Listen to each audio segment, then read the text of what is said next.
আমি আবারও বলছি, আমি ডক্টর সাবরিনাকে এখানে জাজ করার জন্য আনিনি। আমার তার কথাগুলো শোনার খুব শখ ছিল। কি বলবো এখন, ভাবি যে হয়তো ওই কারণেই আল্লাহ আমাকে শাস্তি দিয়েছে যে আমি তার সাথে সংসারটা করতে পারিনি, এই জন্য হতে পারে। দেখেন, আল্লাহ কিন্তু আমাকে ইশারা দিয়েছিল। আল্লাহ কিন্তু মানুষকে ইশারা দেয়, কিন্তু আমরা এত বোকা যে আমরা আল্লাহর ইশারা ধরতে পারি না। আমার পুরো নাম হচ্ছে সাবরিনা শারমিন হোসেন মিষ্টি। সাবরিনা শারমিন হোসেন মিষ্টি, কিন্তু আপনাকে সাবরিনা নামে মোটামুটি সবাই ডাকেন, তাই কি? নাকি মিষ্টি নামে? মিষ্টি নামে। মিষ্টি নামে, আচ্ছা। বর্তমান বয়স যদি বলতে কোনো আপত্তি না থাকে। মেয়েদের তো বয়স বলা ঠিক না, কিন্তু আমার গেস্টের সবাইকে আমি বয়স বলতে বলি। আপনার আপত্তি থাকলে আমি চাইবো না আপনি বলেন, কিন্তু ইটস লাইক বয়স তো বয়স, এটা নিয়ে আসলে গোপন করে করাটা কি বা কোনো কিছু? মেয়েরা সবসময় বয়স গোপন করতে চায়, আমিও সেই দলে। ওকে, ফাইন। সো আপনার জন্ম জেলা কোথায়? আমি ঢাকা ধানমন্ডিতে আমার জন্ম। ধানমন্ডিতে আপনি বড় হয়েছেন? না, আমার জন্মের পরপরই উইদিন 1 ইয়ার আমি চলে যাই নেদারল্যান্ডসে। ওকে। ওখানে আমার আব্বু হচ্ছে এমএস করেন, পিএইচডি করেন, তো অনেক বড় একটা সময় আমার ওখানে কেটেছে। ওকে। বাবা কি করতেন? গভর্নমেন্ট জব করতেন, সরকারের অতিরিক্ত সচিব হিসাবেও রিটায়ার করেছেন। ওকে। কয় ভাই বোন ছিলেন আপনারা? আমরা 2 বোন। 2 বোন ছিলেন, আপনি বড়? জি। ওকে, শুনি। আসলে আমার শৈশব সম্পর্কে আছে না যে অনেকে বলেন যে যদি শৈশবের দিনগুলা ফিরে পেতাম, কিন্তু আমি শৈশবের কথা চিন্তা হলে আমি ওরা ভয় পেয়ে যাই না, আমি কোনোদিন শৈশবে ফিরতে চাই না। কেন? কারণ আমার শৈশবটা অনেক বোরিং, মানে শুধু পড়া পড়া পড়া ছাড়া আমার শৈশবের কোনো স্মৃতি নাই। মানে এমন কিছু নাই যে আমি এটা মানে মেমোরাইজ করে খুব খুশি হব বা ভাল লাগছে, এরকম না। আমাদের সময়কার বাবা মা তারা হচ্ছে যে স্কুলের বেতন যেমন দিতেন সেরকম আবার বেতও চালাতেন, মানে বেত এবং বেতন একসাথে চলতো। তো যেমন ধরেন যদি ক্লাসে টপ করা না যায় তাহলে কিন্তু নতুন বছরের বই পাওয়া যাবে না। হ্যাঁ, কারো কাছে পুরান বই এনে সেট এনে হয়তো চলতে হবে, এরকম অবস্থা।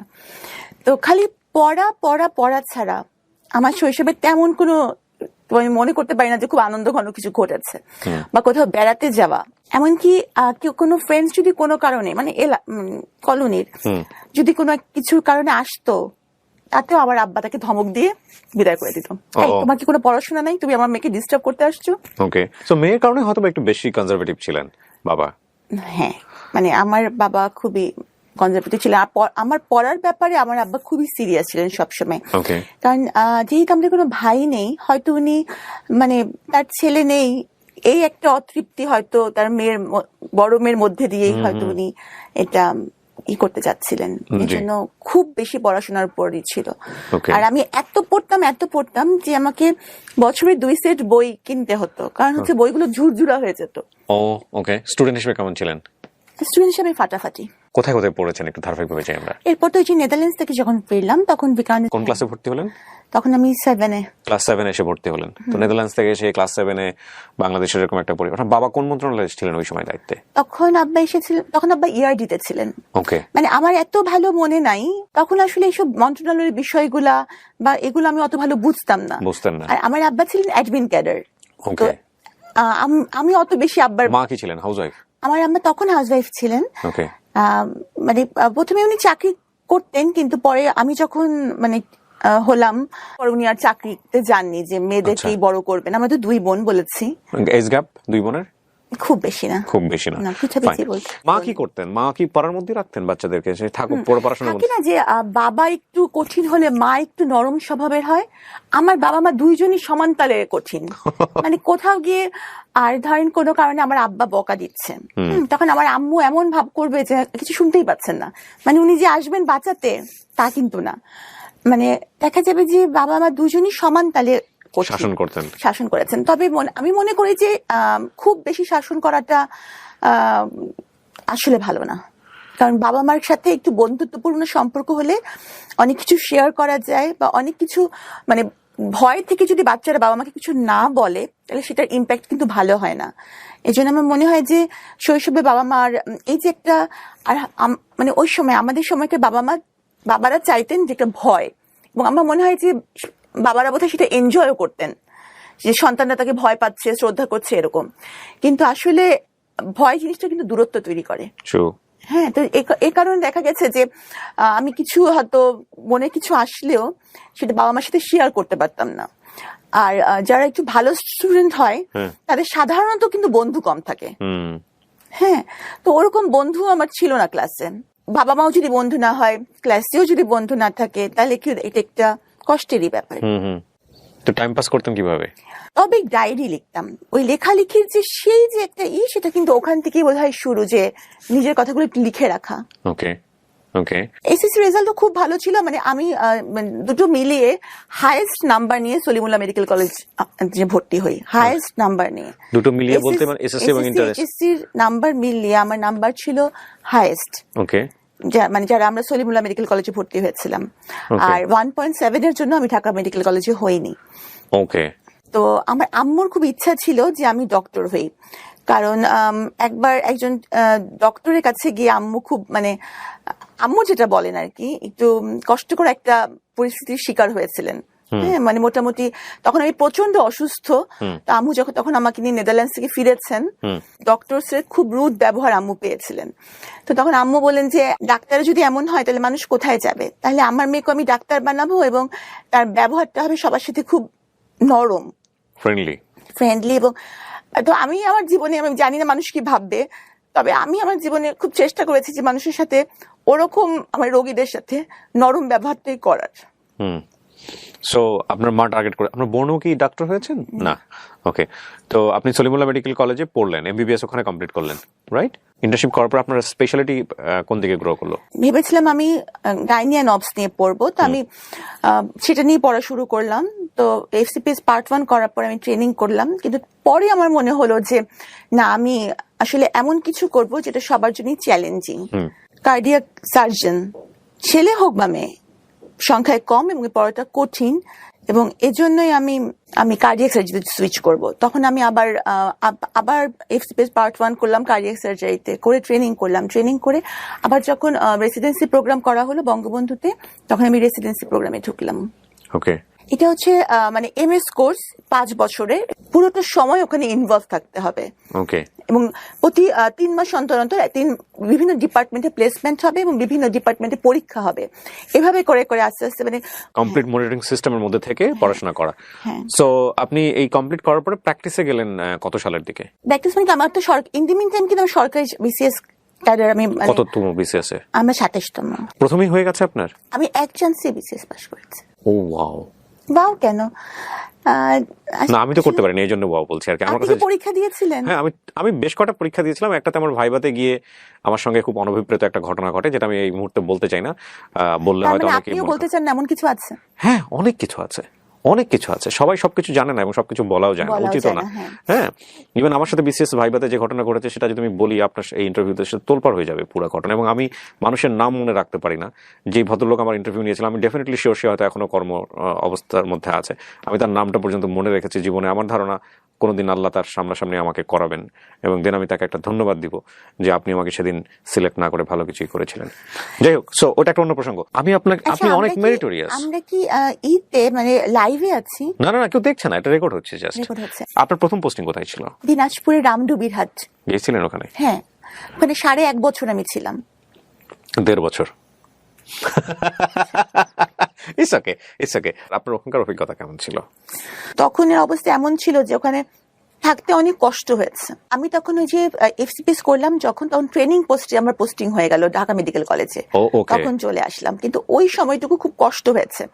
আরেকটা ব্যাপার কি, আমার আব্বা হচ্ছে যে এমন মানুষ যে আমার আব্বা কখনো কারোর কাছে কোনো সুপারিশ তার মেয়ের জন্য কখনো করবেন না। আমার আব্বা কিন্তু যখন আমি মেডিকেলে মানে ভর্তি পরীক্ষা দিই, তখনও আমার আব্বা সরকারি চাকরিতে আছেন, উচ্চপদস্থ কর্মকর্তা।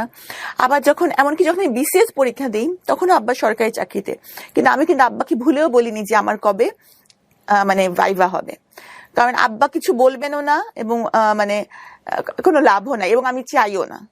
হ্যাঁ, মানে আমার আব্বার সাথে ওই যে বললাম একটা দূরত্ব ছিল, এই জন্য একটা ইগোর কনফ্লিক্ট কিন্তু সবসময় ছিল, যে আমার কিছু জন্য আমি আব্বার কাছ থেকে সাহায্য নিব না। তো আমার আব্বার কাছে আমি কিছু চাই না, বা তার কাছে আমি ছোট হব না।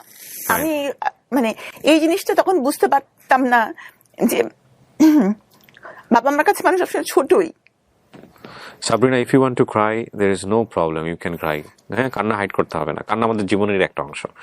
কাঁদতে পারাটা একটা বিশাল গুণ, সবাই কাঁদতে পারে না। হ্যাঁ, এবং যারা কাঁদতে পারে না তারা আমি মনে করি অনেক কষ্টের মধ্যে থাকে। আল্লাহ আমাদেরকে চোখের পানি দিয়েছে আমাদের কষ্ট নিবারণ করার জন্য। So if you want to cry you can cry, no problem. আপনি এফসিপিএস করার জন্য আপনি ঢাকাতে আসলেন। হ্যাঁ, পার্টনার পরীক্ষা দিয়ে ট্রেনিং পোস্টে ঢাকা মেডিকেল কলেজে আবার পোস্টিং হলো। ওকে, সো ওখানে আসলেন এবং আসার পরে আপনি পড়াশোনা করছিলেন এবং ডেফিনেটলি তখন আপনার বিয়ে হয়নি, হয়েছে কি? আমি জানি না আপনার লাইফ সম্পর্কে, যে কোনো আমি জিজ্ঞেস করছি। আসলে আমি আমার এই কথাটা মানে কোনো মিডিয়াতে এখন পর্যন্ত বলিনি, কখনোই বলিনি যে আসলে আমার খুব ছোটবেলায় বিয়ে হয়েছে। আমার পরিবার থেকে বিয়ে দেওয়া হয়েছিল। খুব ছোটবেলায় বলতে? ধরেন তখন আমি মেডিকেল কলেজে ফার্স্ট ইয়ার। ওকে, পারিবারিক ভাবে হয়েছিল বিয়েটা? হ্যাঁ, আমাদের ফ্যামিলির মেয়েরা সবাই খুব সুন্দরী এবং তারা কখনো কোনো চাকরি করে না এবং চাকরি করতে তাদের প্রয়োজন হয় না। তো তারা সবাই স্বাভাবিকভাবে বড় লোকের ওয়াইফ। তো আমার কিন্তু পড়াশোনার প্রতি অসম্ভব ঝোঁক ছিল। তো মানে আমি ঠিক সংসার করা বা এই জিনিসটার মতো ম্যাচিউরিটি বা কিছু আমার ছিল না। তো আমি দেখা যেত যে আমার বাবার পাশে থাকতাম এবং আমি খালি পড়তাম, মানে সংসার করা ওইভাবে যাওয়া হতো না, আমি কখনোই যেতাম না। হ্যাঁ, তো এই কারণে দেখা গেছে যে আমার ওই সংসারটা টেকেনি। এইখানে একটা লম্বা গল্প। ওই সংসারটা কত বছরের ছিল আপনার প্রথম বিয়ের সংসারটা? যেভাবে থাকুক না কেন, মানে ডিভোর্স হওয়া পর্যন্ত কত বছর? 4-5 বছর। মানে আপনি বিসিএস এ জয়েন করেছেন না তারই আগে ডিভোর্স হয়ে? তার আগে ডিভোর্স হয়ে গেছে। আচ্ছা, এখানে একটা বিষয় আমরা একটু বলে রাখি। আপনারা যেহেতু সামাজিক যোগাযোগ মাধ্যমের কল্যাণে হোক বা করোনাকালীন সময়ে ওনাকে নিয়ে প্রচুর রিপোর্ট হয়েছে, সে কারণেই হোক, তো সুতরাং ওনার ফেসটা অনেক নোন। আর আমাদের অনুষ্ঠানের ডিসক্লেইমারে কিন্তু একটা কথা আমরা স্পষ্টভাবে সবসময় বলে দিই যে কোনো লাইফের গল্প এখানে যখন বলা হয় তখন দুটো বিষয় আমরা খেয়াল রাখি। এটা একটা একপাক্ষিক বক্তব্য, আর এটা কোনো ইনভেস্টিগেটিভ শো না। এবং আমরা সচেতনভাবে চেষ্টা করি যদি ওনার বক্তব্যের জায়গাটি থেকে এমন কোনো ব্যক্তি বা প্রতিষ্ঠানের নাম আসে যেটা ওনার বক্তব্যের প্রেক্ষাপটে হেয় বা অপমানজনক হতে পারে, তাহলে ওই ব্যক্তি এবং প্রতিষ্ঠানের নাম এবং আইডেন্টিটি সমস্ত কিছু আমরা হাইড করি। এটা হচ্ছে এক। 2 নম্বর পয়েন্টটা হচ্ছে যে ওনার যেহেতু বর্তমানে একটি মহামান্য আদালতে একটি মামলা চলমান অবস্থায় রয়েছে এবং সেহেতু এই পুরো কন্টেন্ট মানে সোশ্যাল মিডিয়াতে ওনার এই যে বক্তব্যটি যাচ্ছে লাইভ থেকে, studio of creative arts and থেকে, এই বক্তব্যের কোনো অংশই জাস্টিফাইড না, মানে আমাদের জায়গা থেকে জাস্টিফাইড না। আমরা কোনোভাবে ইনভেস্টিগেট করে এটা প্রচার করছি না, জাস্ট এটা ওনার জীবনের একটা ফিলোসফি, মতামত। সে অর্থে কে গুরুত্ব দেবেন কে গুরুত্ব দেবেন না তার ব্যাপার। তো সে জায়গা থেকে আমরা কোনো অংশই কখনোই যাতে করে কোর্ট বা অন্যান্য জায়গাতে যাতে এটা কোনো এভিডেন্স হিসেবে ব্যবহার না করা হয়, সেই ব্যাপারে আমরা স্পষ্টভাবে এই অনুষ্ঠানের শুরুতেই দিক নির্দেশনা দিয়ে রাখছি। তো এক পর্যায়ে কি আপনি সিদ্ধান্ত নিলেন নাকি ফ্যামিলিগতভাবে? ফ্যামিলিগতভাবেও না, আমিও না, কারণ ওরকম চিন্তা ভাবনা আমার ছিল না। আমার হাজবেন্ডই দিয়েছে এবং উনি অসম্ভব ভালো মানুষই ছিলেন। আচ্ছা, কিন্তু উনি তো বিয়ে করেছেন সংসার করার জন্য, তাই না? সুতরাং উনি তো আর এটা মানে উনি কতদিন এরকম করবেন, মানে সংসার করার মতো ম্যাচুরিটি আসলে তখন আমার ছিল না। আপনারা দুজন বসতেন, বিষয়গুলো নিয়ে আলোচনা হতো যে উনি আসলে কি চান, বা বিয়ের আগে আপনারা কোনো কথোপকথন করেছেন কিনা? একদমই কোনো কথোপকথন হয়নি। বাবার জায়গা থেকে এত বড় ভুল হতে পারে? এত শিক্ষিত একজন মানুষ। না, উনি তো আমার বাবা তো মানে আমি বললাম মানে আমার প্রথম হাজবেন্ড যিনি ছিলেন উনি তো অনেক শিক্ষিত, কিন্তু বাবা তো নিশ্চয়ই বিয়েটা অ্যারেঞ্জ করেছেন বা মা তো, তো ওনারা তো নিশ্চয়ই মেয়ের মেন্টালিটিটা জানতেন বা অতটা মানে বিশাল দূরত্ব, আসলে মানে বিশাল দূরত্ব তো বলতেই হবে, এতটা জানতেন না। কারণ আমার বাবা মা যাকে আমার জন্য ঠিক করেছিলেন বা বাবা মা করেছিলেন ওনারাই আসলে রাইট ছিলেন। ওকে, কিন্তু আপনি এই সময়টাতে মানতেন না? আমি এটা বুঝিনি, কারণ আমরা আসলে বেশিরভাগ সময় ছেলেমেয়েরা বুঝি না যে বাবা মা আমাদেরকে বুঝেই কাজটা করেন। যেমন উনি ছিলেন, উনি বিসিএস ক্যাডার ছিলেন। উনি বিসিএস ক্যাডার ছিলেন? উনি বিসিএস ক্যাডার ছিলেন। উনি কি মেডিকেলে ছিলেন? না, উনি বুয়েট থেকে পাশ করা। ওয়াও। হ্যাঁ, এবং ওনার বাবা আমার বাবার সার্ভিসের মানে কলিগ। আচ্ছা। হ্যাঁ, তো সুতরাং খারাপ কোনোভাবেই না, ফ্যামিলিগতভাবেও যথেষ্ট ভালো, খুবই ভালো, উনিও খুবই ভালো। কিন্তু কথা হচ্ছে কি দুটা মানুষ ভালো থাকলেও কিন্তু তাদের মধ্যে বিচ্ছেদ হতে পারে। কিন্তু আমার মানে মাথায় যে বিচ্ছেদ হবে সংসারের বুদ্ধি ছিল না, বিচ্ছেদ হবে এই বুদ্ধিও ছিল না, বা বিচ্ছেদ হলে এটার ইম্প্যাক্ট কি হতে পারে এই ম্যাচুরিটিটাও ছিল না। তো হয়তো মানে আমি মানে কি বলবো, এখন ভাবি যে হয়তো ওই কারণেই আল্লাহ আমাকে শাস্তি দিয়েছে যে আমি তার সাথে সংসারটা করতে পারিনি, এই জন্য হতে পারে।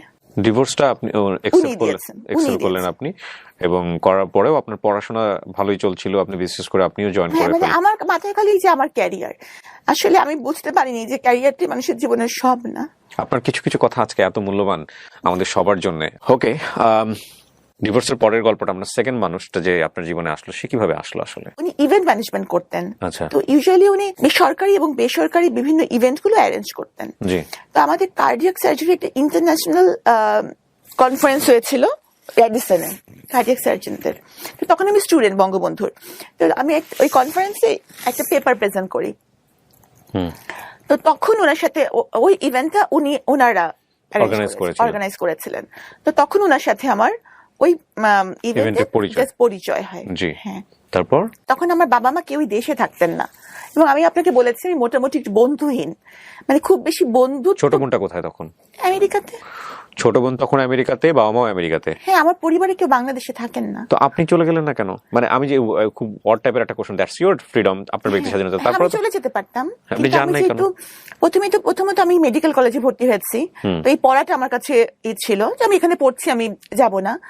এরপর পরবর্তীতে যখন আমি বিসিএস ক্যাডার হলাম, তখন তো ওখানকার সিটিজেনশিপের জন্য অ্যাপ্লাই করার কোনো প্রশ্নই ওঠে না, কারণ এখানকার সরকারি কর্মচারী তো ওখানকার সিটিজেনশিপ অ্যাপ্লাই করতে পারেন না। আপনি চাইলে এগুলো ছেড়ে দিয়ে চলে যেতে পারতেন? হ্যাঁ, অফকোর্স চলে যেতে পারতাম, কিন্তু আপনি সেটা করেননি। না। কেন করেননি? আমি অসম্ভব, মানে আমার ক্যারিয়ারটাই আমার মাথায়, যদিও ওখানে গিয়েও আমি করতে পারতাম। আপনার ফ্যামিলি কি চাইতো ওই সময়টাতে?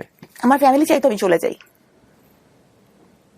আমার কাছে কেন জানি মনে হচ্ছে আপনার ফ্যামিলির সাথে আপনার একটা বড় ধরনের বার্গেনিং হয়েছে এই বিষয়গুলো নিয়ে, এবং সেটাও খুব সহজ বার্গেনিং ছিল না, কারণ দুটো মাত্র মেয়ে, বড় মেয়ে তাকে বাংলাদেশে রেখে যাচ্ছে এবং অলরেডি সে ডিভোর্স। আমার বাবা কিন্তু বেশি সময় আমেরিকা থাকতেন না, কারণ ওনার ইবাদতের অসুবিধা হতো। কারণ হচ্ছে যে মসজিদ যেতে হতো আমার আব্বুকে, তো সে তো অনেক দূর, তো কে তাকে নিয়ে যাবে ড্রাইভ করে? ওখানে রোজা রাখা, ওই সময়গুলো কিন্তু একটু বড় সময় আমার আব্বা দেশে থাকতেন। আচ্ছা। কিন্তু যখন আমার এই হাজবেন্ডের সাথে আমার পরিচয় হয়েছিল, ওই সময়টা আমার আব্বা দেশে ছিলেন না। পরিচয় থেকে পরিণয়ের দিকে গেল কিভাবে? উনি যেহেতু ইভেন্ট ম্যানেজমেন্টে ছিলেন, ইভেন্ট ম্যানেজমেন্ট কিন্তু মানুষকে মোটিভেট করার ক্ষমতা রাখে, মানে কথা দিয়ে মুগ্ধ করাটা তাদের একটা কাজেরই অংশ। জি। তো নিশ্চয়ই আমি মুগ্ধই হয়েছিলাম, যেহেতু তখন আমি ডিভোর্সও ছিলাম, সেও তাই ছিল। তো তখন আমারও তাকে পছন্দ হয়েছিল। জি।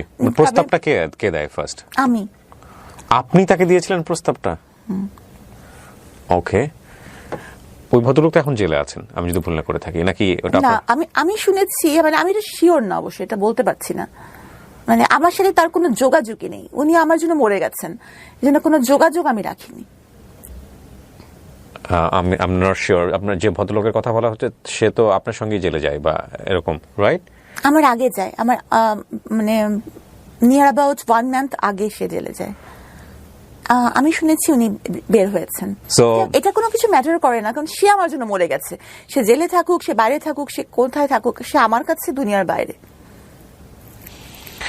ফাইন। আপনি তাকে প্রস্তাব দিলেন বিয়ে করার জন্য বা প্রেমের সম্পর্কে যাওয়ার জন্য। এটা কোন সময়ের ঘটনা? এই যে 2015 সালের দিকে আপনি তাকে প্রস্তাব দিলেন। তার জায়গা থেকে বিষয়টা কি ছিল, রেসপন্স কি ছিল?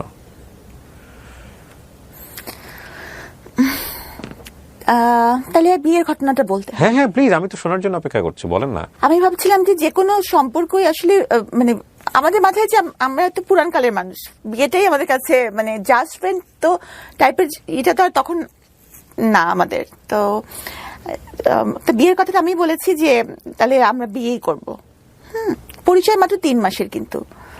হ্যাঁ, তো আর আব্বা আম্মাকে তো বলা যাবেই না, আব্বা আম্মা দেশেও নাই, আর আমার আব্বা মামা কখনো এই বিয়েতে জীবনেও রাজি হবে না, জীবনেও না। তা আমি বললাম, তাই উনিও বললেন যে হ্যাঁ ঠিক আছে। তো ওনার কিছু আত্মীয় স্বজন, আবার আমার ফ্রেন্ডসরা ছিল, বান্ধবীরা মেডিকেল কলেজের। বিয়ের দিনকে তো আমার ওরা হলুদ লাগালো, তো হলুদ লাগানোর পর সেদিনই সন্ধ্যাবেলা বিয়ে হবে, এরকম একটা। মানে ওইভাবে ওনার ফ্যামিলিও ইনফর্ম ছিল না যে আপনাকে বিয়ে করতে? ওনার ফ্যামিলিরও কেউ খুব একটা এখানে থাকে না। মানে ওই সময়টা থেকে আপনি ওনার সম্পর্কে খুব ভালো করে জানতেন আগাগোড়া? হয় নাকি এত মেরিটোরিয়াস একটা মেয়ে?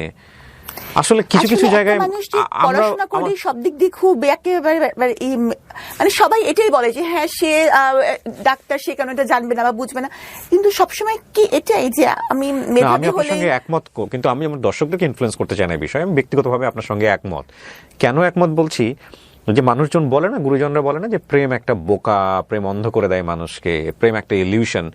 জীবনে কখনো কখনো এই জিনিসটা চরম পর্যায়ে সত্য, এবং সেটা আমরা ধাক্কা না খাওয়া পর্যন্ত আসলে বুঝতে পারি না। এবং এই ধাক্কাটা কারো কারো জীবনে খুব অল্প সময়ে চলে আসে, আবার কারো কারো জীবনে খুব লম্বা সময়ের পরে আসে। বাট এই ধাক্কা কারো জীবনে না আসুক সেটার জন্য আবার এটা ঠিক যে এই ইলিউশন থেকেও অসংখ্য ভালো ঘটনার জন্ম হয় পৃথিবীতে, তাই না? তবে এটা ঠিক যে ওই লাভ এক ধরনের মোহ, এবং এই মোহতে অনেক বড় বড় জিনিস মানুষ ওভারলুক করে যায়, অনেক বড় বড় জিনিস, ব্যাপারে কোনো সন্দেহ নেই। আপনি ওনার সম্পর্কে তেমন কিছু জানতেন না, আর উনি তো মোটামুটি জানতো বোধহয় আপনার সম্পর্কে, যে আপনার ফ্যামিলিরা কারা কারা আমার আছে। সম্পর্কে সব জানতো, আমার সম্পর্কে তো এখনো তো আমি অনেকের সম্পর্কে জানি না, কিন্তু সবাই তো আমার সম্পর্কে জানে। সো না, ডেফিনেটলি আপনার সেই সময় তো সেরকম অবস্থা ছিল না, এখনকার জানার অবস্থা তো অন্য কারণ। মানে অনেকের জানার আগ্রহ থাকে, তা আমার মনে হয়নি যে আমার কিছু জানার দরকার, বা কার মাধ্যমে জানবো, কাকে জিজ্ঞেস করবো তার সম্পর্কে, মানে এরকম। আর সে তো আর কোনো মানে এখানকার কোনো স্টুডেন্ট ছিল না যে তার কলেজে গিয়ে আমি জিজ্ঞেস করবো, বা এটা আমার মাথায় আসে না যে কিছু আমার জিজ্ঞেস করা লাগবে। আচ্ছা, হ্যাঁ, এটা আমার মাথায় আসে নাই, সত্যি কথা যেটা। সো তারপর কি হলো? তো তখন ওই যে সেদিন সন্ধ্যায় আমার বিয়ে। হ্যাঁ, তারপর তো উনি আসলেন, আমার ফ্রেন্ডসরা ছিল, এসে উনি বললেন যে আমি তো বিয়ে করব না।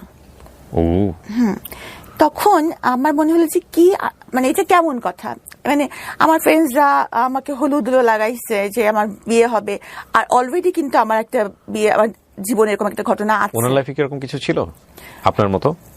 হ্যাঁ, আমি পরে জানতে পেরেছি। তখন পর্যন্ত আপনি কি জানতেন এটা বলেন আমার? তখন পর্যন্ত জানতাম যে উনি বিবাহিত, আমি ডিভোর্সড। ও, তখন পর্যন্ত আপনি জানতেন যে আপনার মতো উনিও বিবাহিত, ডিভোর্স, এবং ওনার কোনো বাচ্চা কাচ্চা নাই? না, বাচ্চার কথা জানতাম, বাচ্চা আছে এটা জানতেন আপনি? জানতাম। ওকে, ফাইন। কিন্তু তখন আমার কাছে এটা মনে হলো যে এটা একটা, মানে আমিও তখন এমন ছিলাম যে আমার কাছে মনে হলো যে একটা ইগোর ব্যাপার, কি আমাকে বিয়ে করবে না, মানে আমাকে কেউ বিয়ে করবে না, এটা কেমন কথা, কিসের কমতি আছে আমার, হ্যাঁ, যে কারণে আমাকে বিয়ে করবে না? হ্যাঁ, মানে আমার এরকম মনে হলো। আসলে অনেক মানুষ, অনেক বিশেষ বিশেষ সিচুয়েশন মানুষ অনেক বোকা হয়ে যায়। আমি তো তখন মানে এই করবে না, বিয়ে করবে কি মানে হতে পারে, কারণ ওনার ব্যাখ্যা হচ্ছে যে বিয়ে করলে ভালোবাসা কমে যায়, বিয়ে করলে ভালোবাসার মরণ হয়। এই জন্য আমি যেহেতু সাবিনা বলতো না, মিস্ত্রি বলতো। মিস্ত্রি? হ্যাঁ, মিস্ত্রি, মিষ্টি না বলে মিস্ত্রি বলতো। হ্যাঁ, বলতো যে মিস্ত্রির মতো মিষ্টি, এ কারণে মিস্ত্রির মতন অনেক সাদা, এই জন্য। আচ্ছা, ঠিক আছে। তো বলতো যে আমি মিস্ত্রিকে তো অনেক ভালোবাসি, তো এই জন্য ভালোবাসলে মানে বিয়ে করলে ভালোবাসার মরণ হয়, এই জন্য বিয়ে করবো না।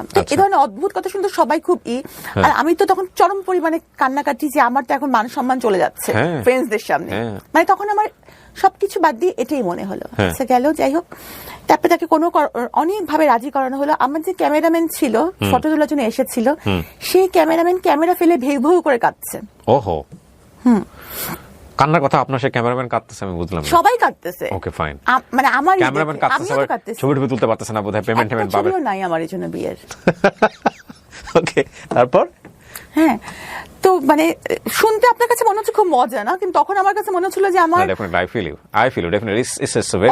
মনে হচ্ছিল আমি খুবই মানে। কিন্তু আপনি যদি আজকের কথা চিন্তা করেন, সেই সময়টা যদি আপনি এগ্রি করে নিতেন, তাহলে কি হতো? আমি বলি ঘটনাটা, আচ্ছা, আমি তখন অপমানের শেষ আছে যে এটা কি, আমি অনেক কাঁদতেছি, সবাই কাঁদছে, আমার ফ্রেন্ডসরা তো মরা কান্না জুড়ে দিতেছে। হ্যাঁ, শেষ পর্যন্ত সবাই বুঝাই টুঝাই, তারও আত্মীয় স্বজন যার যে কয়জন ছিল বুঝায় রাজি করালো, ঠিক আছে।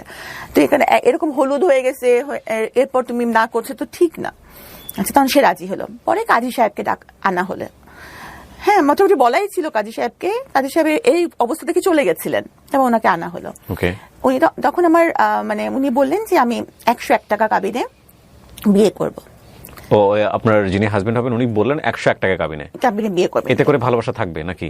না, তা জানি না। উনি বললেন যে আমি 101 টাকা কাবিনে বিয়ে করব। তখন কাজী সাহেব বললেন যে আপনি কি আমার সাথে মশকরা করছেন? আর মানে দেনমোহরটা কিন্তু মেয়ের স্ট্যাটাস, মেয়ের শিক্ষাগত যোগ্যতা, মেয়ের ফ্যামিলি, মানে এখন যেহেতু আমি ল পড়ি, এখন আমি জানি যে এগুলো দেখে নির্ধারণ করা হয়।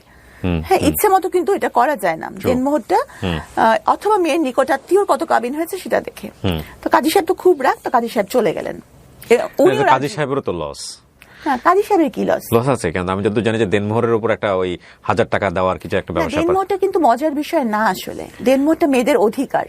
হ্যাঁ, অফকোর্স এগ্রি, কিন্তু বাংলাদেশের অনেক প্রেক্ষাপটে এটা খুব মজার বিষয়, এবং এটা নিয়ে যথেষ্ট রকমের এক ধরনের ব্ল্যাকমেইলও হয়, এই ব্যাপারে কোনো সন্দেহ না, নাই। দেনমোহর নারীর অধিকার এবং এটা আদায় করতে হবে। রাইট, এবং ইসলাম এটাকে পূর্ণ সমর্থন দিয়েছে, একদম, এবং একদম। সেই দেনমোহরই হওয়া উচিত যেটা ছেলের পক্ষ থেকে পরিশোধ করা সম্ভব। Right. ছেলের পক্ষ থেকে পরিশোধ এবং ছেলের কিন্তু অবস্থা বেশিরভাগ সময় আমরা অনেক সময় দেখি যে দেনমোহরটা এমন নির্ধারণ করা হয় যেটা করে একদম গলের কাটা হয়ে যায়, মানে ডিভোর্স দিয়ে দিলে যাতে বের হতে না পারে এমন। না, যাই হোক, ওটা অন্য যাই হোক, প্রসঙ্গ। এটা হ্যাঁ। তো তা আপনাকে দিল 101 টাকা, আপনি প্রশ্ন বলেন। করলেন। হ্যাঁ, না, আমি যে সে যে রাজি হয়েছে এটি তো আমি খুশি। তো যাই হোক, তো কাজী তো চলে গেলেন, তা আবার নতুন করে দেন দরবার শুরু হলো। হ্যাঁ, পরে কাজী সাহেবকে আবার রিকোয়েস্ট করে ফিরায় আনা হলো। দেখেন, আল্লাহ কিন্তু আমাকে ইশারা দিয়েছিল, আল্লাহ কিন্তু মানুষকে ইশারা দেয়, কিন্তু আমরা এত বোকা যে আমরা আল্লাহর ইশারা ধরতে পারি না। এটা কি 101 টাকাই হয়েছে? না, 1,01,000 টাকা হচ্ছে। 1,01,000 টাকা দেনমোহর, 101 টাকা দেনমোহর ধরা যায় না। না, 101 টাকা দেনমোহর এটা কখনোই সম্ভব না। আমার সামাজিক অবস্থান, উনার ইনকাম, এই সবকিছু মিলাই কিন্তু দেনমোহর একটা মজার বিষয় না কিন্তু। এটা আমি আরো ভালো করে জানলাম যখন আমি ল পড়ছি। তো যাই হোক, এই ঘটনার পরে আমার খুব অপমান বোধ হলো যে এরকম কাউকে বিয়ের রাতে এরকম একটা খুব বাজে ঘটনা। হ্যাঁ, তখন আমি রাগ করে বললাম যে ঠিক আছে তাহলে। এরপর আমি চলে গেলাম আমার বাসায়। তো এই ঘটনার আরো 3 মাস পরে আমি তার সাথে সংসার শুরু করি। কিন্তু 3 মাস কোনো যোগাযোগ ছিল না ওনার সঙ্গে আপনার? প্রথম দিকে আমি যোগাযোগই রাখিনি, কারণ আমার খুব অপমানিত বোধ হচ্ছিল যে এই ঘটনাটার পরিপ্রেক্ষিতে। 5 মাস পর আমি জানতে পারি যে ওনার কিছু আছে, যে কারণে উনি থেকেছিলেন। কিভাবে জানলেন আপনি? কার কাছ থেকে জানলেন বিষয়টা? মানে যখন ওনার কিছু আচরণ দেখলাম, বিভিন্ন আচরণ দেখলাম, তখন ওনার পরিবারের সাথে যোগাযোগ, কথাবার্তা, তখন তো ইতিমধ্যে ওনার পরিবারের সাথে, ওনার মার সাথে, সবার সাথে যোগাযোগ হয়েছে, তখন তাদের কাছে জানতে পারলাম। উনি কিন্তু আমাকে প্রচন্ড ভালোবাসতেন, এই বিষয়ে কিন্তু কোনো সন্দেহ নেই, মানে খুবই ভালোবাসতেন। কিন্তু আবার উনি আবার ডেসপারেটও ছিলেন খুব বেশি, যেমন গায়ে হাত তুলতে বিন্দুমাত্র ওনার দ্বিধা ছিল না। তো বিয়ের 5 মাস পরে এটা আমি জানতে পারলাম। তো তখন কিন্তু আমি চাইলে চলে যেতে পারতাম, তখন কেউই জানে না বিয়ের ঘটনাটা আমাদের। কিন্তু আমি তখন তাকে দেখেছি রোগী হিসাবে, যে আমি যদি চলে যাই তখন সেটা একটা আরো বেশি রোগী সে হয়ে যাবে। মানে বাবা মাও কাছেও একটা মান সম্মানের ব্যাপার। বাবা মা জেনেছে ততদিনে যে আপনি বিয়ে করেছেন? ততদিনে বাবা জেনেছে। কি বলেছে? বাবা মা তো প্রথম 1 বছর আমার সাথে কথা বলেনি। হ্যাঁ, তখন যদি আমি আমার বাবা মাকে বলি যে আমি খুব কষ্টে আছি, বা সে আমার গায়ে হাত তোলে, তখন বাবা মা কি করবে? তখন তো বাবা মা বলবে আগেই মানা করছিলাম। তা আমার মাথায় তখন থাকলো যে না, বাবা মার কাছে ছোট হওয়া যাবে না। আমি আসলে বুঝি নেই যে বাবা মার কাছে মানুষ সবসময় ছোটই থাকে। তো যাই হোক, কিন্তু এটা সত্য যে সে আমাকে ভালোবাসতো, টেম্পার লুজ করতো। হ্যাঁ, অল্পতেই। বিষয়টা একপাক্ষিক কিনা, নাকি আপনিও রেগে যে আপনিও অনেক সময় করতেন? না, আমি করতাম। প্রথম এক সহ্য করে মেয়েরা, তারপরে দেখা গেল যে সে হয়তো বা সেও তখন একই ভূমিকায় চলে যায়, এরকম হয়েছিল কিনা? না, আমার চিন্তা ভাবনাটা অন্যরকম ছিল। কি ছিল আপনার চিন্তা ভাবনা? মানে যেটা বলছেন এটা পাবলিকলি বলছেন, কিন্তু উনি চাইলে ডিফেন্ড করতে পারবে ভবিষ্যতে, সেই জায়গা থেকে বলছেন। হ্যাঁ, উনি তো চাইলে ডিফেন্ড করতেই পারবেন, কারণ আমি তো যা সত্য তাই বলছি। এখানে তো মানে ওনার আত্মীয়স্বজনরাও নিশ্চয়ই দেখবেন, ওনারা সবাই দেখবেন। হ্যাঁ, যে ভালোবাসাটাও ওনার আত্মীয়স্বজনরা দেখেছেন, গায়ে হাত তুলতো সেটাও ওনার আত্মীয়স্বজনরা দেখেছেন, এবং ওনার আত্মীয়স্বজনরা মানা করতেন যে মিষ্টির গায়ে কেন হাত তুলিস, বলতো ওনাকে। ওনার আত্মীয়স্বজনরা সবাই বলতো। আর একটা ব্যাপার কি, মানে সবাই ভাবে যে একটা মানুষ যখন, একটা মেয়ে যখন মানে ফিনান্সিয়ালি ইন্ডিপেন্ডেন্ট হয়, তখন হয়তো তার মানে কোনো পারিবারিক দায়বদ্ধতা থাকে না, হয়তো তার স্বামীর কথা শুনতেই হবে এমন কোনো বিষয় থাকে না। কিন্তু কথাটা কিন্তু একদম ঠিক না। বরং যারা ফিনান্সিয়ালি ইন্ডিপেন্ডেন্ট হয়, বা যাদের একটা সার্কেল থাকে, তারা কিন্তু অনেক কিছুই পরিবারের জিনিস গোপন করে, পাছে তাদের বদনাম হয়, বা পাছে লোককে কিছু বলে, এজন্য। তো আমি তখন আমার মধ্যে একটা ছিল যে ওই সময় আমার আগের ফেসবুকে বেশিরভাগ ছবি আমি আমার হাজবেন্ডের সাথে খুব হাসি খুশি ছবি দিতাম, যে অ্যাটলিস্ট সবাই দেখুক আমি ভালো আছি, কারণ কাউকে খারাপ আমি আছি এটা দেখায় তো কোনো লাভ নাই। আর আমি বারবারই বলতেছি যে উনি কিন্তু আমাকে ভালোবাসতেন, কিন্তু না, ভালোবাসাটা ছিল একটু অন্যরকম। হ্যাঁ, যেমন গাড়ির মধ্যেও কিন্তু যখন উনি ড্রাইভ করতেন, উনি কিন্তু আমার হাত ধরে বসে থাকতেন, যে কিছু হলেই যে মানে, বা আমি যদি কোনো ফোন আসলে হাত সরিয়ে নিতাম, উনি বলতেন মিস্ত্রি তুমি হাত সরাই নিলা কেন, তুমি কেন হাত সরাই নিলা, মানে কেন তুমি আমার চেয়ে বেশি ফোনটাকে প্রায়োরিটি দিচ্ছ, এই মোমেন্টটাকে কেন প্রায়োরিটি দিচ্ছ না? দ্যাট এটা কিন্তু কোশ্চেনেবল, এটা আসলেই কোশ্চেনেবল। মানে ফোনটা ওই সময় কেটেই দেওয়া উচিত ডেফিনেটলি, কারণ ইটস বিউটিফুল মোমেন্ট। যাই হোক, আমি জাজমেন্ট করছি না। না মানে বিউটিফুল মোমেন্ট, আমি তো মানে as a doctor I have to attend my phone calls, কারণ আমার রোগীরা ফোন করে, তখন তুমি ফোন না ধরে থাকতে পারবো না। আমার হসপিটাল থেকে ফোন আসে, ফোনেও না সমস্যা নাই, মানে হাতটা ছেড়ে দিয়ে ফোনটা ধরে আবার হাতটা ধরলাম না কেন? ও, এটা তো উচিত ছিল আপনার হাতটা ধরা। হ্যাঁ, এই তো মানে এই মানে এই ব্যাপারগুলো সে মানে নোটিস করতো মানে কতটুকু সে আমাকে ভালোবাসে। এখানে আসলে জানি না বলাটা ভাবে ঠিক হবে কিনা, মানে এক্সপেক্ট করতো অনেক কিছু, মানে ও আপনাকে অনেক লাভ করতো, এটা আপনি যেমন বুঝতে পারতেন, সেটা ইন রিটার্নও সে অনেক কিছু এক্সপেক্ট করতো, বাট আপনার লাভ এক্সপ্রেশন তো আপনার মতো, হয়তো সেও বুঝতে পারতো না এই বিষয়গুলো। যাক, আমরা আসলে জাজমেন্টে না নিই, কিন্তু আমি যেটা বলতে চাচ্ছি যে বিয়ের পরে আপনি এমন কিছু কি জানলেন যেটা আপনি বিয়ের আগে জানতেন না?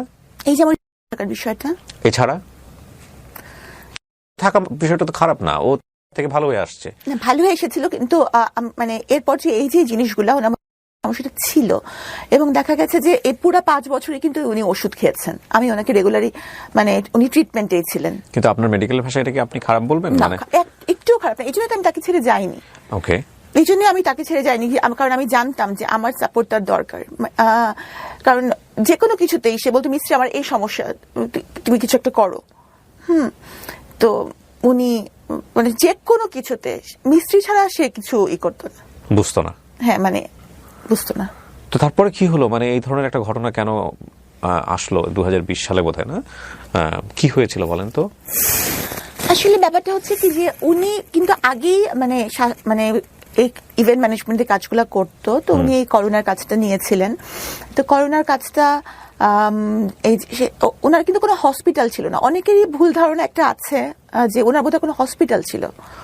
উনি কিন্তু ইভেন্ট ম্যানেজমেন্ট করতেন, মানে বুথ বানিয়ে যে স্যাম্পল কালেকশন করতেন, এতটুকুই ওনার পারমিশন ছিল। ও, বুথ বানিয়ে বিভিন্ন স্যাম্পল কালেকশন করে কার কাছে পাঠাবে তাহলে সে? এটা পাঠাবেন ওই যে সরকারি যে এগুলো যে যারা টেস্ট করেন সেখানে, তার তো কোনো টেস্টের, তার তো কোনো কিন্তু বুথ বানিয়ে যে স্যাম্পলটা কালেক্ট করবেন উনি, এটার কি অনুমতি ছিল? হ্যাঁ, এটা অনুমতি ওনার ছিল। আচ্ছা, এটা কি সরকার থেকে অনুমতি দিয়েছিল? হ্যাঁ। আচ্ছা, তারপর তো এই যে ওনার অ্যাডমিনিস্ট্রেটিভ ব্যাপারগুলো, এগুলো কিন্তু আসলে আমি খুব একটা বুঝি না, কারণ উনি কিভাবে ওনার ম্যানেজমেন্টটা চালাবেন, উনি তো আগে থেকে ম্যানেজমেন্ট করেন, এই জিনিসগুলো কিন্তু আমার মাথায় ঢোকে না।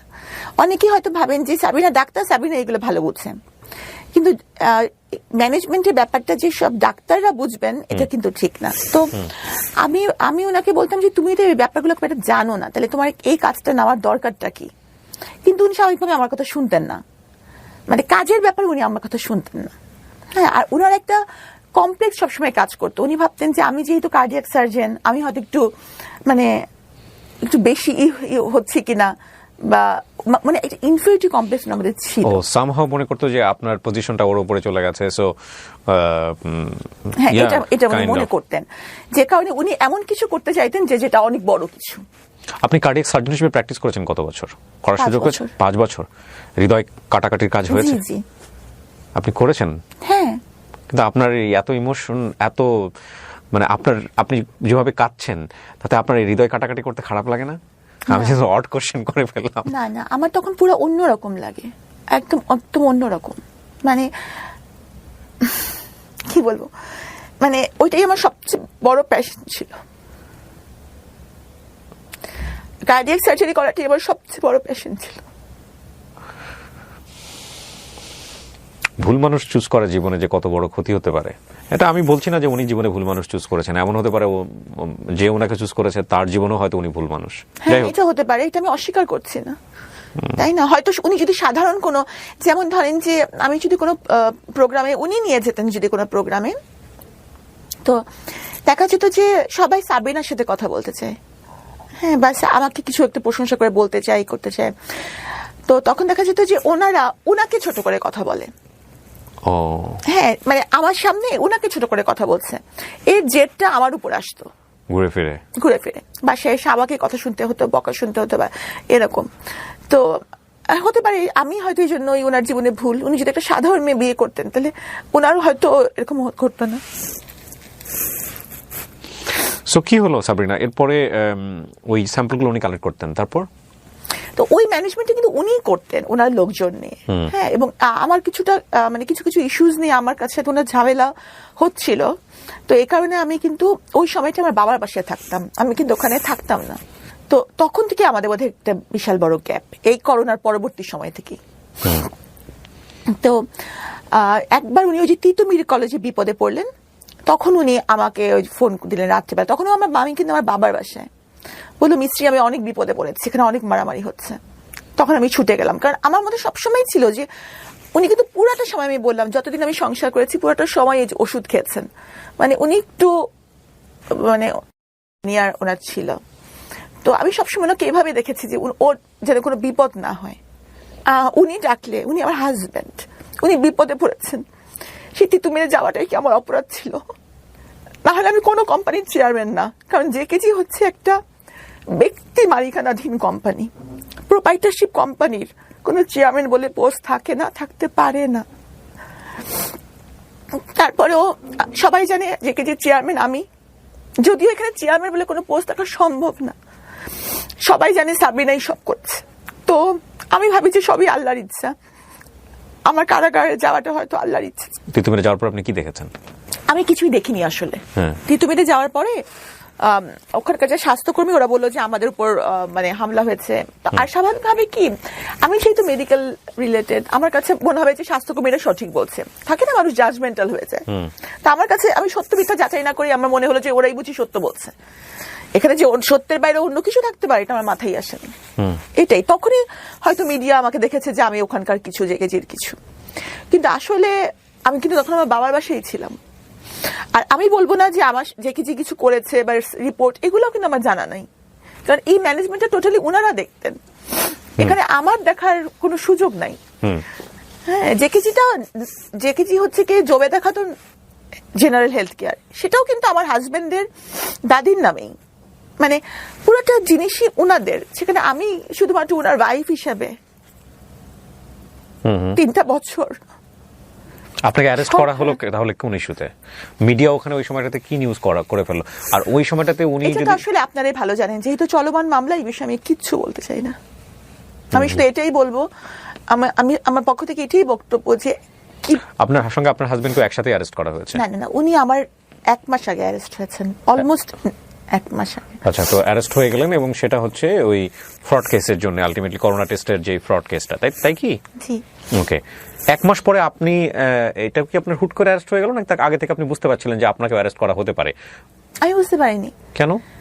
মানে আমি তো, মানে একটা মানুষ কেন বুঝতে পারবে তাকে অ্যারেস্ট করা হবে? মানে আমি যদি এটার কিছু হতাম। ওনাকে যখন মামলাটা করা হচ্ছে সেই মামলার এজাহারে কি ছিল? আমার নাম ছিল না। তাহলে ওনার বক্তব্যের প্রেক্ষাপটে আপনাকে অ্যারেস্ট করা হয়েছে? সেটাও আমি জানি না। তো আপনাকে অ্যারেস্ট করা হলো, আপনি জানবেন আপনার কেন আপনাকে অ্যারেস্ট করা হলো?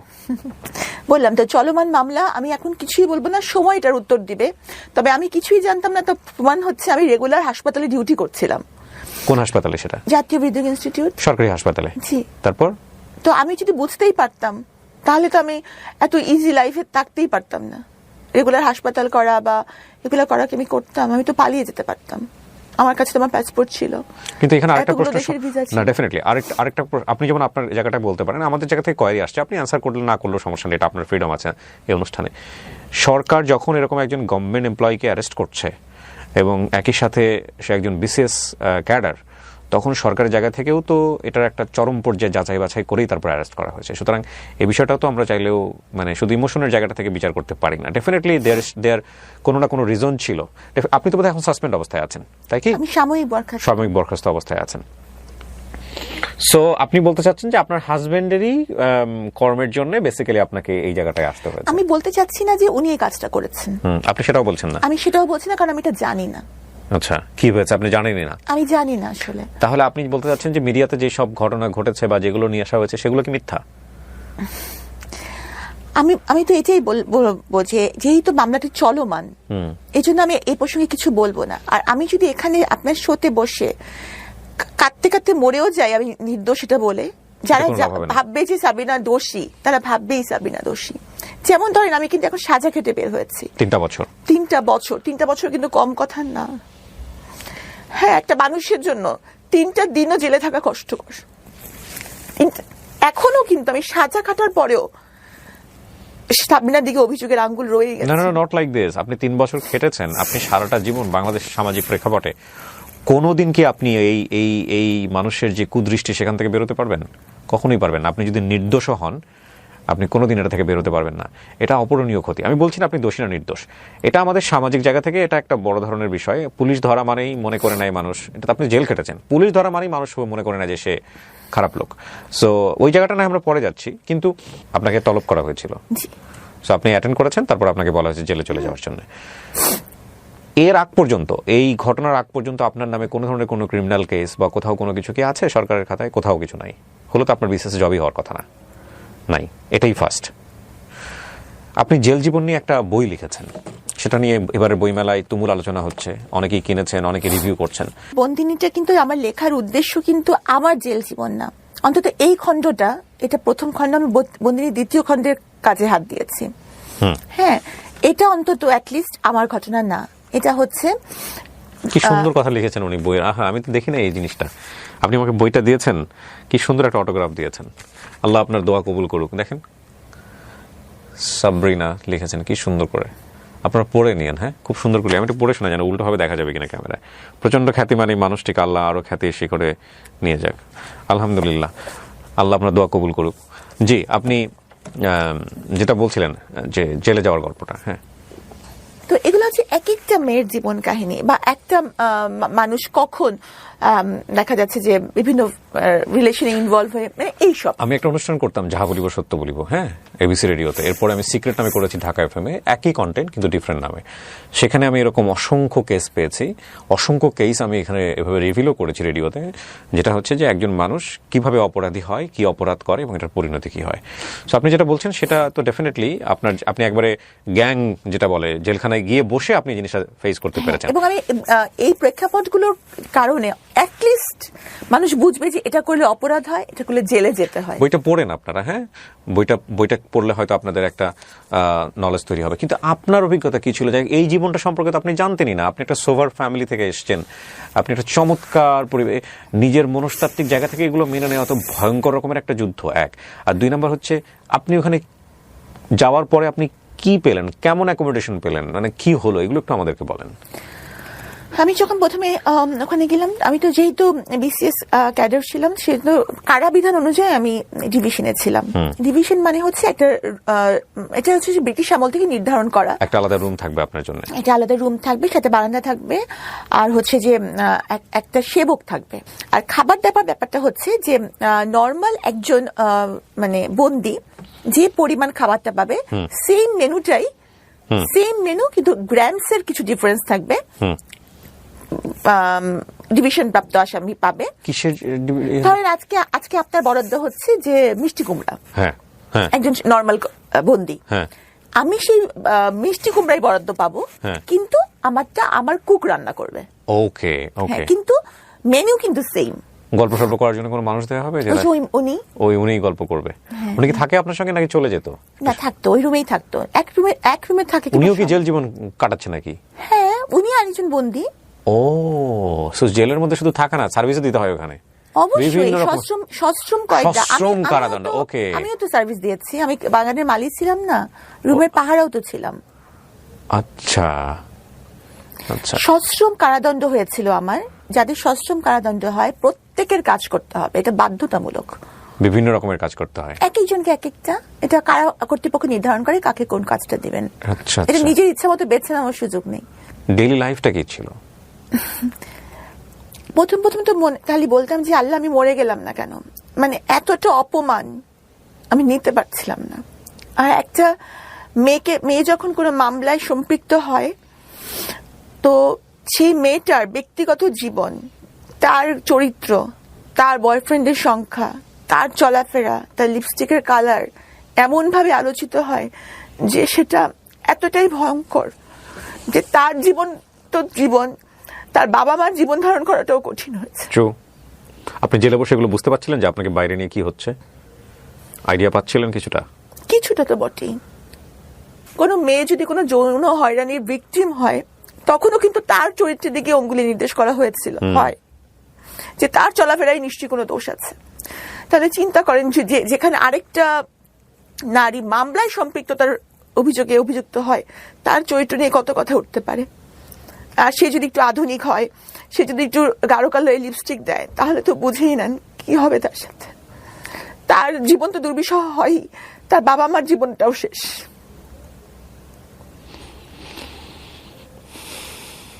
সবারই বলার অধিকার আছে। আমি জানি এই অনুষ্ঠানটা না দেখে অনেকেই হয়তো বা শুধু ওনাকে দেখিয়ে সেই নিচে মন্তব্য করছেন, অনেক বাজে বাজে কমেন্টস করছেন, অনেকে হয়তো এই ধরনের মন্তব্য করছেন যে কেন আমি ওনাকে নিয়ে এখানে বসলাম, কেন আমি ওনার সঙ্গে সামনে বসে কথা বলছি। আমি একটা কথা বলি, আমি ওনার সম্পর্কে তেমন কিছু জানতাম না। উনি বইমেলায় বইটা নিয়ে প্রতিদিনই কোনো না কোনোভাবে বিভিন্ন কন্টেন্ট ক্রিয়েটারদের যারা আছেন তাদের কাছে বাইট দিচ্ছেন, সেগুলো আসছে, স্ক্রল করে দেখছি।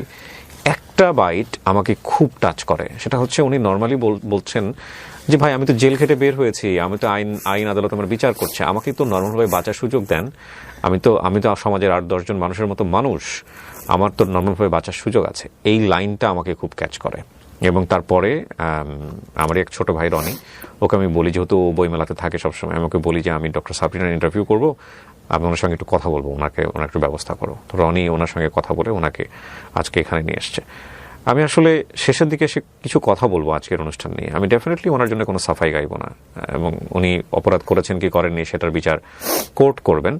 কিন্তু আমার মনে হয় যে প্রত্যেকটা মানুষকে স্বাভাবিকভাবে বাঁচার যে ক্ষমতাটা, সেটা আমাদের প্রত্যেকের জায়গা থেকে প্র্যাকটিস করা উচিত।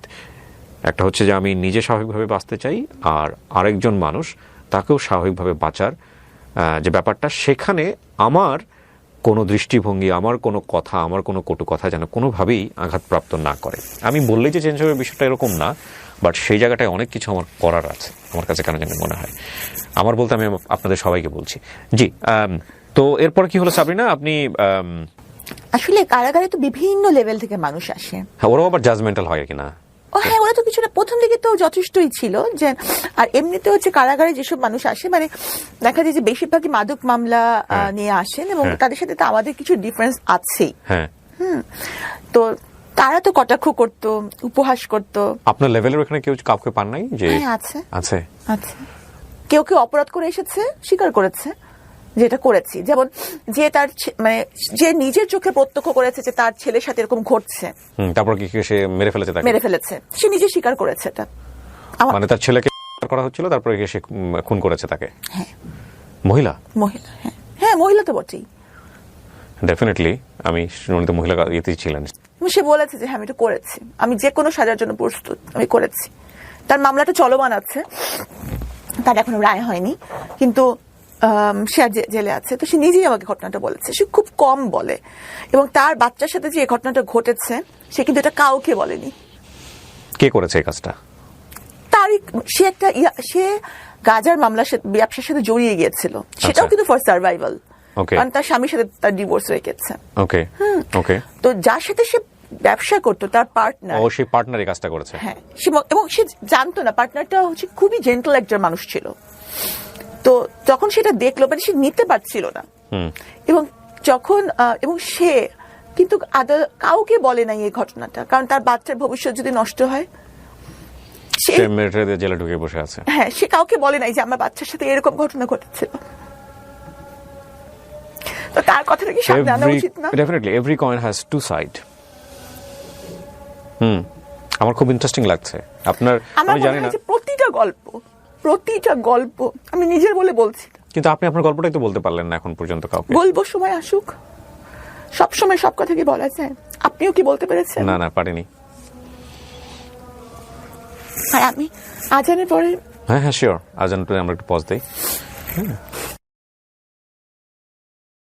জেলার বিভিন্ন রকমের কথা বলছিলেন, এবং আপনি বলছিলেন যে আপনার একটা সময় হলে আপনি বলবেন, আপনারটা এখনই আপনি বলবেন না। জামিন নেওয়ার জন্য আপনার ফ্যামিলি থেকে কোনো চেষ্টা করা হয়েছে? এই যে 3 বছর আপনি ভিতরে ছিলেন, জেলের ভিতরে ছিলেন, আপনার বাবা বা ফ্যামিলি মেম্বার কেউ কি এসছে আপনার সঙ্গে দেখা করতে, পাশে দাঁড়িয়েছে?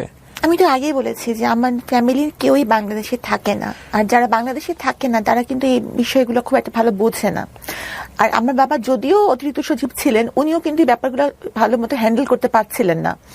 ভালো উকিল বা চেষ্টা করছিলেন নাকি ওনার জায়গা থেকে অনাগ্রহ ছিল? না, ওনার জায়গা থেকে অনাগ্রহ ছিল না, প্রচন্ড আগ্রহী ছিল। মানে উনি বেশিরভাগ সময় জায়নামাজেই বসে থাকতেন।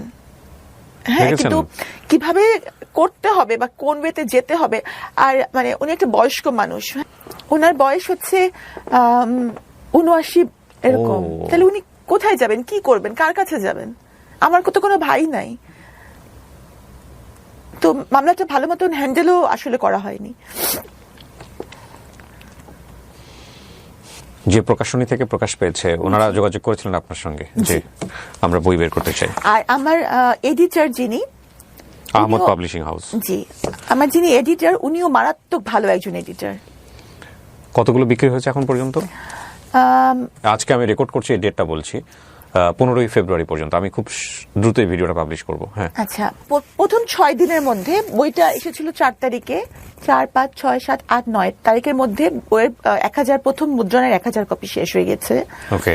হ্যাঁ, তো উনি আমার প্রকাশক যিনি উনি এটার জন্য প্রস্তুত ছিলেন না আসলে, সত্যি কথা নতুন, আমি নতুন, প্রস্তুত ছিলেন না। তো শেষ হয়ে যাওয়ার পর উনি মুদ্রণে গিয়েছেন, যখন মানে মাত্র 25টা কপি বাকি ছিল তখন উনি আবার সেকেন্ড মুদ্রণে গেছেন। এই জন্য মাঝখানে 3 দিনের না 2.5 দিনের গ্যাপ, 2.5 দিন, হ্যাঁ 2.5 দিনের গ্যাপ ছিল।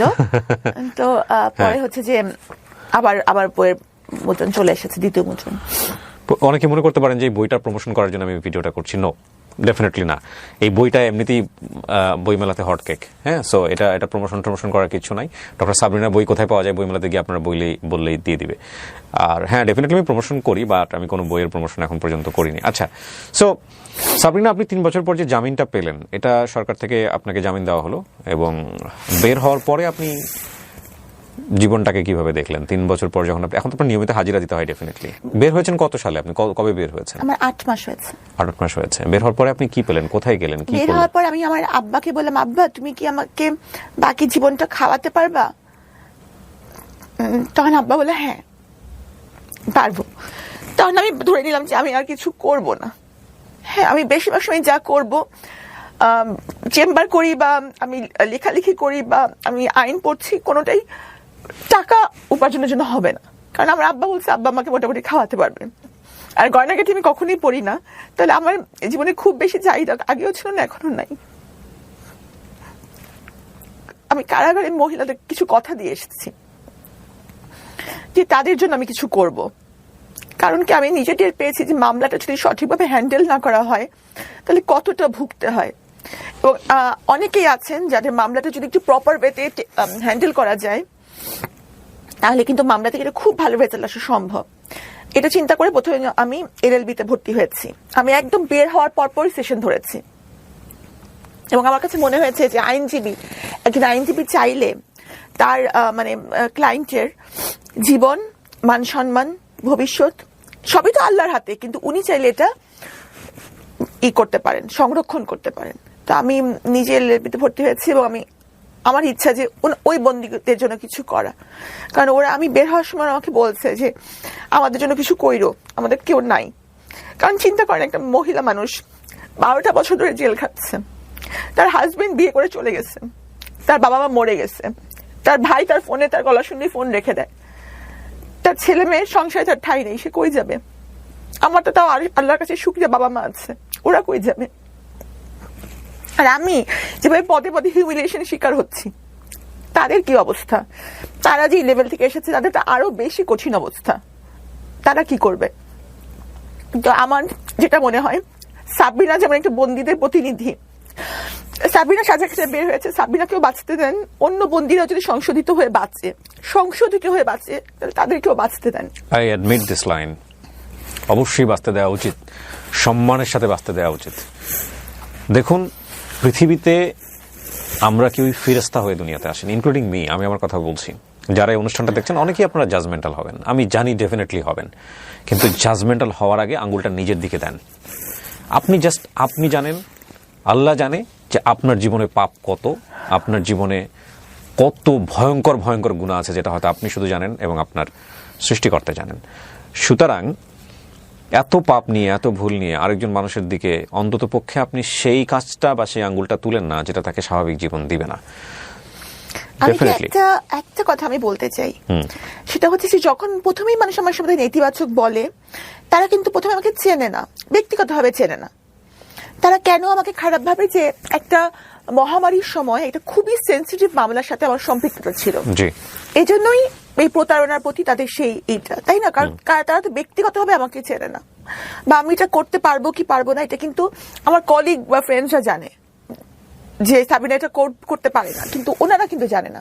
তো ওনারা মনে করে যে এই এত বড় একটা অপরাধের জন্য ওনারা আমাকে অপছন্দ করে, এবং তাদের এই অপরাধের প্রতি যে একটা ঘৃণা, এটা যদি সব ধরনের অপরাধ, যেমন ধর্ষণ, ব্যভিচার, তারপর হচ্ছে খুন, রাহাজানি, এই সবগুলোর প্রতি তাদের এই ঘৃণাটা থাকে, তাহলে আপনি চিন্তা করেন সমাজের কিন্তু অপরাধ অনেক কমে যাবে। কিন্তু কিন্তু কারো যদি ওই এটা থাকে যে না, সাবিনা দোষী হোক নির্দোষ, সাবিনাকে পছন্দ করি না, তারা কোনো লজিকই শুনবে না, তাহলে কিন্তু তারা কোনো লজিক শুনবে না। তখন সাবিনার ব্যক্তি জীবন, সাবিনা কি কালার লিপস্টিক দিল, এইটা আমার বইয়ের ব্যাপারও তাই হয়েছে।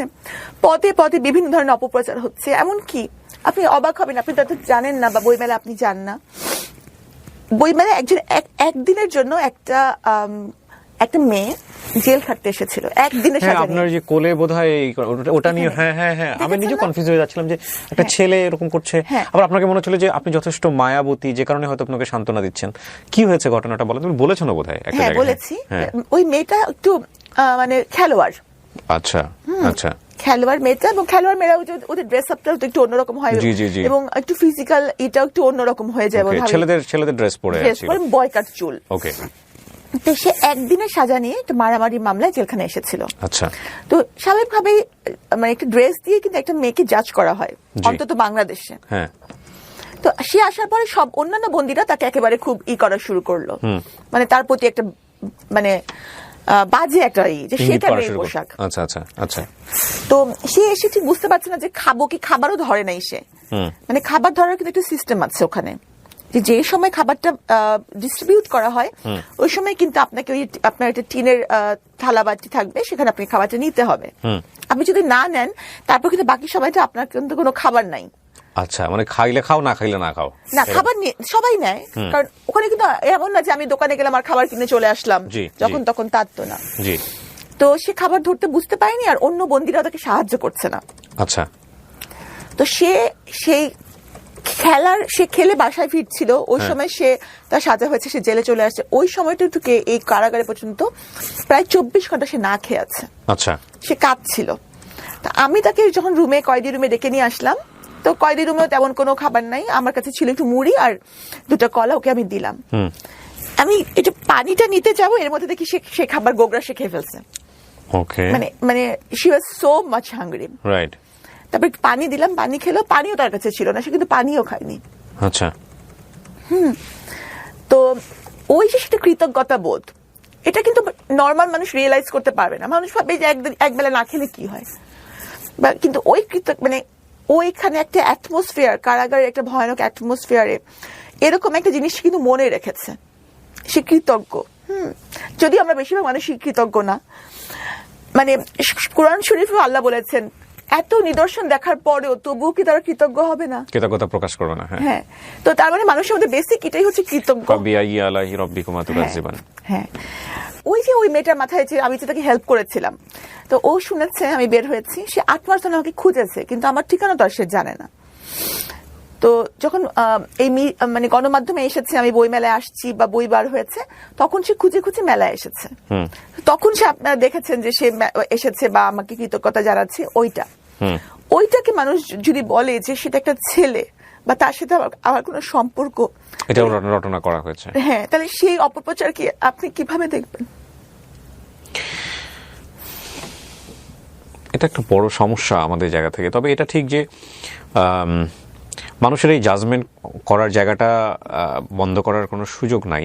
মানুষ জাজমেন্ট করবে, ন্যাচারালি করতে চায়, কিন্তু আপনি যে অভিজ্ঞতার মধ্য দিয়ে যাচ্ছেন সেটা একটা মেয়ে হিসেবে আমাদের সামাজিক প্রেক্ষাপটের জায়গাটা থেকে, মানুষ হিসেবে জায়গা থেকে আমি বলতে পারি সেটা খুবই ভয়ানক একটা জায়গা। এবং এইখানে আপনার লার্নিংটা কি, মানে আপনার ভুলের জায়গা থেকে আপনি যদি বলেন, কোর্টকে আমি আলাদা করে রাখতে চাই, সেটা তো কোর্টই নির্ধারণ করবেন, কিন্তু আপনার ব্যক্তিগত শিক্ষাটা কি, কেন আপনার জীবনটা এরকম হলো, আপনি যদি বলেন। এটাই আমার ভাগ্যে ছিল, কারণ কারাগারে যদি আমি না যেতাম তাহলে কিন্তু আমি অনেক কিছু জানতে পারতাম না। আর আমার বাবা মার আমি কিন্তু নতুন জন্ম হয়েছে আমি মনে করি, এবং আমার বাবা মার এইটা স্থানটা আমি কারাগারে গিয়ে বুঝতে পেরেছি। মানে তারা যে আমার লাইফের জন্য এতটা জরুরি, তাদের ছাড়া যে আমার জীবন চলবে না, এটা আমি কিন্তু আগে উপলব্ধি কোনোদিনও করি নাই। ওখানে গিয়ে আমি করেছি, এবং প্রতি সিজদায় আমি বলতাম যে আল্লাহ আমাকে, তাড়াতাড়ি জামিয়ে দাও, শুধু ওনার কাছে ফেরত, মানে আমি যেন তাদের সেবা করতে পারি, কি যেটা আমি আগে করি নাই। এটাই আমার ভুল হয়েছে, যে আমি আমার বাবা মাকে অতটা গুরুত্ব দেই নাই যেটা আমার দেওয়া উচিত ছিল। আপনার সেকেন্ড হাজবেন্ড যিনি, ওনার সঙ্গে কি ডিভোর্স হয়ে গেছে? আমি তো বলেছি যে উনি আমার জন্য মরে গেছেন একদম। মানে ডিভোর্স, দেখবেন যে ডিভোর্সের পরেও কিন্তু মানুষের সম্পর্ক থাকে, কথাবার্তা বা অনেক কিছুই থাকতে পারে, এবং ডিভোর্সের ক্ষেত্রে দেখা যায় যে দুটা মানুষ ভালো হলেও ডিভোর্স হয়, কিন্তু উনি আমার কাছে একদম মৃত। কি কারণে মরে গেল উনি আপনার কাছে? এই যে আমার চোখের পানির জন্য তাকে ক্ষমা করা যায়, কিন্তু আমার বাবার চোখের পানির জন্য, আমার মায়ের চোখের পানির জন্য তাকে ক্ষমা করা যায় না। কারণ উনি কিছু করুক না করুক, এই পরিস্থিতিটা জন্য তো উনিই দায়ী, যার কারণে আমাকে এই পর্যন্ত আসতে হলো। তার জায়গাতেও তো একটা অ্যাকিউজ থাকতে পারে, সেও তো বলতে পারে যে না আমিও কিছু করিনি, আমি নির্দোষ। সে হয়তো কিছু করেনি, কিন্তু আমি তো একেবারেই কিছু করিনি। তাহলে আপনি তাকে অ্যাকিউজ করছেন কেন? পরিস্থিতিটা তো তার কারণে, মানে এই যে করোনার কিছু পরিস্থিতিতে যদি তার না হাত থাকে, লাইক হাজবেন্ড যদি কোনো কারণে, আমি বলছি না আপনার হাজবেন্ড দোষী না নির্দোষ, কিন্তু আপনি যে কারণে বলছেন তাকে মরে যাওয়ার কথাটা, সেই জায়গাটাই আমি একটু জাস্ট কোয়ারি থেকে বলছি যে এই পরিস্থিতির জন্য যদি উনি না হয়ে থাকেন, দর্শক আপনারা প্লিজ এগুলোকে কেউ জাজমেন্টের জায়গা থেকে নিন না, আমি ওনার ব্যক্তিগত জায়গাটাকে বের করার জন্য প্রশ্নটা করছি। সেটা হচ্ছে যদি এই পরিস্থিতি আপনি যেভাবে ডিফেন্ড করলেন, বা আপনি যেভাবে করছেন কোর্টকে ডিফেন্ড, বা আজকে আপনি যে বিষয়ে যেভাবে নিজেকে নির্দোষ করার চেষ্টা করছেন। না, আমি নিজেকে নির্দোষ করার জন্য এখানে আসিনি। না, আমি এগ্রি, বা ধরেন আপনি পয়েন্টগুলো আপনি বলেনই নাই, তো এখন কথা হলো যে উনিও তো ওনার জায়গা থেকে বলতে পারেন এইভাবে, তো সেটাই যদি শেষ পর্যন্ত প্রমাণ হয়। উনি আমাকে তো দোষী কোনোভাবেই বলতে পারবেন না। উনি কি বলেছেন? না, উনি তো আমাকে দোষী বলতে পারবেন না, কারণ এটার মধ্যে আমার কোনো ইনভলভমেন্ট ছিল না। আর আরেকটা ব্যাপার হচ্ছে যে আমি তো এটা বলিনি যে, কিন্তু পরিস্থিতি তো উনার কারণেই তো এটার মধ্যে আমার সম্পৃক্ততা, না হলে এটার মধ্যে আমার সম্পৃক্ততার কোনো বিষয় নাই। কিন্তু হাজবেন্ড যদি বিপদে পড়েন, সেই বিপদটা যদি তার নিজের ক্রিয়েট না করা হয়, ডেফিনেটলি হাজবেন্ডের ফ্যামিলি সেটা সাফার করে, এটাই তো স্বাভাবিক। হ্যাঁ, তো আপনি যদি আপনার হাজবেন্ডকে দোষী না বলেন, তাহলে ওনার কারণে যে আপনার যে সাফারটা হয়েছে সেটা তো আপনাকে অ্যাকসেপ্ট করতে হবে। কিন্তু এই যে 3টা বছর, সেই 3টা বছরে আমার বাবা অসহায়ের মতন উকিল খুঁজেছে। হ্যাঁ, হ্যাঁ। তাদের পরিবার থেকে কোনো সাপোর্ট বা তার কাছ থেকে কোনো সাপোর্ট আসে না। সে যদি আমার হাজবেন্ডই হয়ে থাকতেন, তাহলে এই 3-4টা বছরে আমাকে সাপোর্ট করার জন্য উনি কিছু করতেন না। আমার জন্য কে করবে? উনি তো নিজেও জেলে ছিলেন বোধহয়। হ্যাঁ, তো এমনও তো হতে পারে ওর ফ্যামিলির কেউ সাহস পাননি বা কোনোভাবেই আগানোর চেষ্টা করেননি। বিষয়টা তো খুব সেন্সিটিভ হতে পারে। তো কেন? যাই হোক, আপনাদের ইন্টারনালি ভিতর যেগুলো আছে সেগুলো নিয়ে আমরা নাই বা ঘাটলাম, কিন্তু আপনি বলতে চাচ্ছেন যে আপনাদের কাগজে কলমে কোনো ডিভোর্স হয়নি? না, ডিভোর্সের কাগজ আমি দিয়েছি আগেই দিয়ে দিয়েছেন।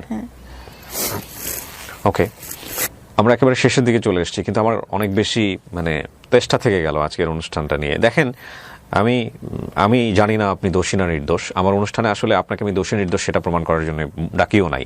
আমিও তাই চাই না। আমি শুধু মনে হয়েছিল যে আপনার সঙ্গে আমি একটু কথা বলতে চাই, একটু আমি শুনতে চাই গল্পটা। ডেফিনেটলি যেহেতু চলমান অবস্থায় রয়েছে, কোর্ট মহামান্য আদালত যে রায় দিবেন সে রায়ের প্রতি আমাদের বিশ্বাস করে সম্মান জানাতে হবে। এবং তবে এটা ঠিক, একটা মানুষ সমাজে জন্মগ্রহণ করার পরে, একটা পরিবারে জন্মগ্রহণ করার পরে সমাজ থেকে সে নেয়, পরিবার থেকে সে নেয়, রাষ্ট্র থেকে নেয়, তার পেছনে ইনভেস্ট করা হয়। সে একটা মেধা হয়ে সমাজে জন্মগ্রহণ করে এবং তারপরে সমাজকে সে কন্ট্রিবিউট করতে চায়। সেই জায়গাটায় যখন কোনো ব্যত্যয় ঘটে, তাহলে এই যে পুরো ইনভেস্টটা তার পেছনে হলো, এই ইনভেস্টটা তখন অপচয় হয়ে যায়। ডক্টর সাবরিনার মতো মানুষরা যখন কোনোভাবেই বিপদগ্রস্ত হন বা বিপদে পড়েন বা বিপথে যান, হ্যাঁ, আমি 3টা শব্দই রাখলাম এখানে, তখন দিন শেষে এটা আমাদের জন্য ক্ষতি। এখানে এটা একটা বিষয় যদি আপনি ব্রডার অ্যাঙ্গেলে চিন্তা করেন। আর দ্বিতীয়ত চিন্তা করার বিষয় আছে যে ব্যক্তি মানুষ হিসেবে যদি আমি চিন্তা করি, দেখুন, ভুল শুদ্ধ সবকিছু মিলিয়ে মানুষ। আমি অপরাধী, আপনি অপরাধী। কারো অপরাধে সাজা হয়, কারো অপরাধে সাজা হয় না। কেউ পাপ করে সাজা পায়, কেউ পাপ করে সাজা পায় না। কিন্তু কোনো মানুষ ওই যে বললো না যে প্রায়শ্চিত্ত করে এসে যদি সে সুন্দরভাবে বাঁচার জন্য সমাজে বাঁচতে চায়, তাহলে আমাদের যে সামাজিক দৃষ্টিভঙ্গির জায়গাটা, যে ও একবার জেল খেটেছে কিংবা ও যে একবার পাপ করেছে, এই যে দৃষ্টিভঙ্গি জায়গাটা থেকে তাকে আন্ডারমিন করা, এটা ভয়ঙ্কর রকমভাবে অন্যায়। এটা মানবিক জায়গা থেকেও অন্যায়। আমি জানি না কারণ ওনার ফিউচার কি হবে, তবে এই কথাটাকে আমরা নিয়ে আজকের অনুষ্ঠানটা শেষ করতে চাই। এটা অবশ্যই তাকে সুন্দরভাবে বাঁচার রাইট দিতে হবে, রেসপেক্টের সাথে। 8-10টা মানুষ যেভাবে পায়, এটা তার রাষ্ট্রীয় অধিকার, ধর্মীয় অধিকারও, ঠিক আছে। এবং যদি সে অনুতপ্ত হয়, যদি সে প্রায়শ্চিত্ত করে এবং যদি তার সাজা হয় হওয়ার পরে। আর যদি ভুলবশত, উনি যে কেসগুলো বলেছেন, ভুলবশত কাউকে পেনালাইজ করা হয়ে থাকে বা ভুলবশত কাউকে সাজা দেওয়া হয়ে থাকে, তাহলে এটার যে ক্ষতিপূরণ, এটার ক্ষতিপূরণ মনে হয় না দিন শেষে কেউ দিতে পারে। অসময় নামে একটা ছবি রিসেন্টলি দেখলাম, আপনারা হয়তো দেখেছেন, এটা অমির ছবি, এবং দিন শেষে এরকম পুরো ছবি শেষে এরকম একটা প্রশ্ন দিয়ে ছবিটা শেষ হয়। তো এগুলো আসলে আমাদের হয়তো একটা সময় অ্যাড্রেস করতে হবে, কারণ এটাও তো অপূরণীয় ক্ষতি একটা মানুষের জন্য। উনি কি পারবেন? যদি, আমি বলছি না ওনার বিচার কি হবে, বাট যদি শেষ পর্যন্ত ধরেন ওনার চাকরিতে উনি বহালি হলো, ওনার সবকিছু উনি রিটার্ন পেলো, উনি নিরপরাধ প্রমাণিত হলো, ওনার জীবন থেকে যে বছর চলে গেছে, ওনার জীবন থেকে যে মোটিভেশনগুলো চলে গেছে, ওনার জীবনের সবচেয়ে গোল্ডেন টাইমগুলো যে চলে গেছে, এগুলো কি কেউ ওনাকে রিটার্ন দিতে পারবে? বা যার ক্ষেত্রে হয় তাদেরকে কি আমরা রিটার্ন দিতে পারি না। সো এই অপূরণীয় ক্ষতির ভ্যালুটা কি? হ্যাঁ, হয়তো ওনাকে বেতন দেওয়া হবে, সেটা হয় সরকারি চাকরিজীবীদের ক্ষেত্রে, পুরা সমস্ত বেতন দেওয়া হবে, কিন্তু যে সম্মান, যে হানি, যে কষ্টটা সম্মান হানিকর অবস্থায় যেটা ফেস করতে হয়, উনি যাদের কথা বলেছেন এই বইয়ের মধ্যে, তারা যদি এরকম ফেস করে থাকেন, সেটা তাদেরকে কে ফিরিয়ে দেবে? খুব কঠিন কিন্তু। এবং সেই জায়গাটায় অন্তত সেই কাতারে আপনি নিজেকে সামিল করেন না, কারণ বিচারকের ক্ষমতা একমাত্র আল্লাহর, আর রাষ্ট্রীয়ভাবে তো রাষ্ট্রের নির্দিষ্ট একটা কাঠামো আছে, সুতরাং আমরা জাজমেন্টাল না হই, এটা হচ্ছে বিষয়। Sabrina, thank you so much, আমার ভালো লেগেছে আপনার সঙ্গে বসে। হ্যাঁ, আপনি সারা জীবন এরকম মানবিক থাকেন, যতটুকুভাবে নর্মাল লাইফ লিড করবেন, প্রায়শ্চিত্ত যদি করা হয়, ওই নর্মাল লাইফটুকুর প্রতি আমার জায়গা থেকে সবসময় আপনার প্রতি রেসপেক্ট থাকবে। কিন্তু আমারই হচ্ছে সব বন্দিনীদেরকে বাঁচতে দেন। এই বন্দিনী বইটা যখন মানুষ পড়বে তখন জানবে যে কিছু কিছু মানুষ অনেক কষ্টে আছে, তাদের জন্য কিছু করার সুযোগ আছে। আমার তো বাবা মা আল্লাহর মতে আছে, তাদের কেউ নেই। শেষ করছি প্রিয় দর্শক এবং শ্রোতা, আজকে লাইফটা একটু অন্য রকমের। আমি আবারও বলছি, আমি ডক্টর সাবরিনাকে এখানে জাজ করার জন্য আনিনি, আমার তার কথাগুলো শোনার খুব শখ ছিল। হ্যাঁ, আপনি কিভাবে নেবেন না